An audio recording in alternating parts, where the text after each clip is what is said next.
The U.S. president is expected to announce on Tuesday whether to withdraw from the nuclear agreement, officially known as the Joint Comprehensive Plan of Action (JCPOA), reached between Iran and the P5 five permanent members of the UN Security Council, the United States, France, Britain, Russia and China, plus Germany. The widely expected announcement comes as European allies of the US, particularly the UK, are reportedly trying to convince the president to stay in the multilateral deal, Press TV reported. Under the JCPOA, reached under Trump's predecessor Barack Obama, Iran undertook to put limits on its nuclear program in exchange for the removal of nuclear-related sanctions imposed against Iran. Since Trump took office as U.S. president in early 2017, America's violations of the deal have intensified and Trump now seems determined to derail the agreement. On January 12, the U.S. president, who had fiercely spoken against the deal during his presidential campaign, reluctantly agreed to waive the anti-Iran sanctions that were lifted as part of the landmark deal and threatened to pull out of the JCPOA unless Congress and America's European allies help fix it by May 12. All other P5 countries involved in the deal with Iran, including the United Kingdom, France, Germany, Russia and China, have reaffirmed their support for implementing the hard-earned international agreement, which is also endorsed by the UN Security Council. The dispute over Iran's nuclear program originally arose in 2002 when the United States and some of its allies accused Iran of trying to manufacture nuclear weapons. The Islamic Republic has always insisted that its atomic program is merely for peaceful purposes, and that the West is using the nuclear case as a pretext to put pressure on Tehran. Since then, Iran and major world powers have been engaged in a campaign of diplomatic efforts unprecedented in the history of the world and held many rounds of intensive negotiations for over a decade in an attempt to find a solution for the crises. In June 2003, Britain, France and Germany kicked off nuclear negotiations with Iran, but the U.S. refused to take part.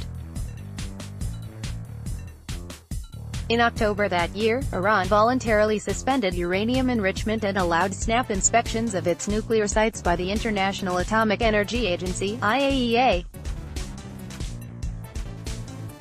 However, the Islamic Republic announced its decision in February 2006 to resume enrichment after the IAEA voted to refer the country's nuclear dossier to the UN Security Council. Subsequently, the P5 group was formed in June 2006 when the United States, Russia and China joined the three EU countries in talks with Tehran.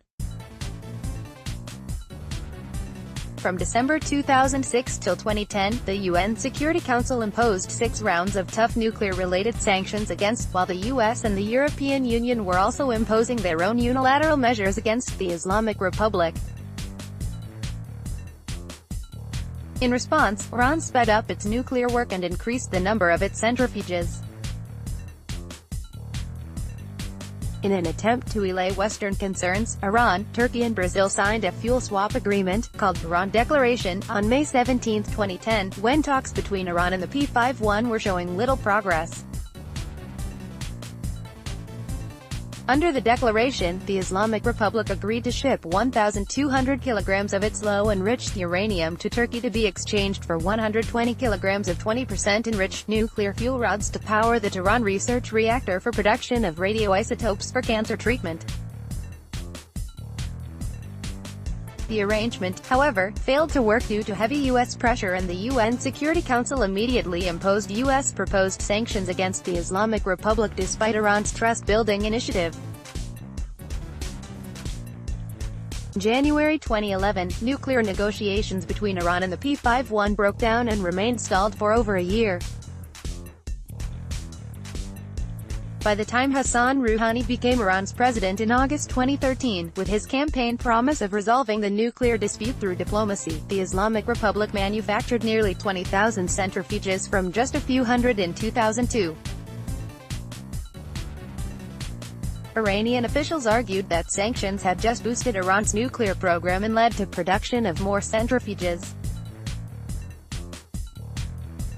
A month later, Rouhani and former U.S. President Barack Obama spoke by telephone in the highest-level contact between the two countries in decades. America's former top diplomat John Kerry and Iranian Foreign Minister Mohammad Javad Zarif soon launched a major new push to settle the atomic dispute. Eventually, after 20 months of marathon negotiations between the top diplomats of Iran and the P5-1, the two sides announced their comprehensive atomic deal on July 14, 2015. Days later, as the international community was jubilant at the important diplomatic achievement, the UN Security Council unanimously endorsed the JCPOA. The JCPOA, which ended the long-running dispute over Iran's nuclear program, was hammered out despite heavy pressure from pro-Israeli and Saudi lobbies in the United States. Under the deal, Iran agreed to voluntarily limit the number of centrifuges at its Natanz enrichment facility to 5,060 for 10 years. The country's Fordo enrichment facility was also turned into a nuclear, physics and technology center. The over 1,000 centrifuges there now only produce radioisotopes for use in medicine. Iran also reduced its uranium stockpile by 98% to 300 kilograms and pledged to keep that level for 15 years.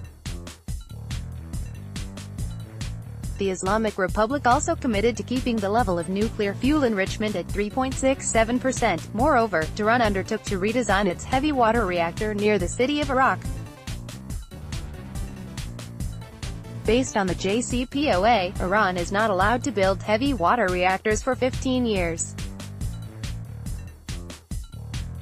In return for Iran's measures, the P5-1 group agreed to lift all nuclear-related sanctions. Subsequently, part of Iran's frozen assets was released and the country was permitted to resume selling crude oil on global markets and reconnect to the global financial system. Tehran also received assurances of cooperation in a variety of industrial and technology fields. The JCPOA recognizes the IAEA as the authority tasked with verifying Iran's compliance and relies on stringent inspections by the agency, including site visits, remote monitoring and satellite photography. The IAEA has so far produced 10 reports confirming that the Islamic Republic has fully complied with its obligations. Experts say Trump is now facing a dilemma. On the one hand, he seeks to pull America out of the deal in an attempt to fulfill one of his key presidential campaign promises and also please Israel and Saudi Arabia, as the strong opponents of the JCPOA. On the other hand, the U.S. president faces the challenge of getting the U.S. isolated among its allies, who have long been critical of Washington's lack of commitment to the multilateral landmark deal and have repeatedly warned Washington against withdrawing from the agreement. Zarif said on Monday any possible U.S. withdrawal from the JCPOA will show that the Americans are isolated and are no longer trustworthy for international interactions.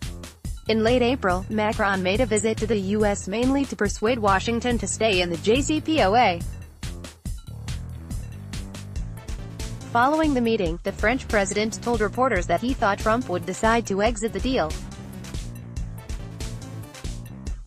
Macron noted that a new deal is needed with Tehran which should incorporate 3 additional elements, namely Iran's ballistic missile program, the country's regional influence and what happens after 2025 when Tehran will restart part of its nuclear program under the accord. Iranian leaders, however, have repeatedly stressed that the JCPOA is non-negotiable and dismissed the possibility of continuing with the agreement solely with America's European allies. Meanwhile, Israeli Prime Minister Benjamin Netanyahu has once again accused Iran of continuing to hide and expand what he called its nuclear weapons program. On May 1, he presented what he alleged was new and conclusive proof of violations, and claimed Iran had lied about its capabilities at the time of the agreement signing.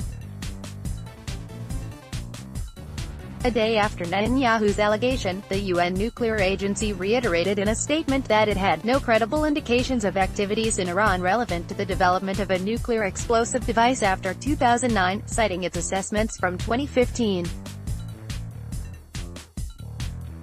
Following Netanyahu's allegations, EU Foreign Policy Chief Federica Mogherini also said any claims on the Iranian nuclear program should solely be assessed by the IAEA.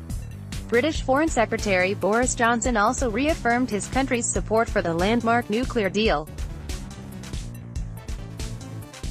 noting that the JCPOA was based on tough verification.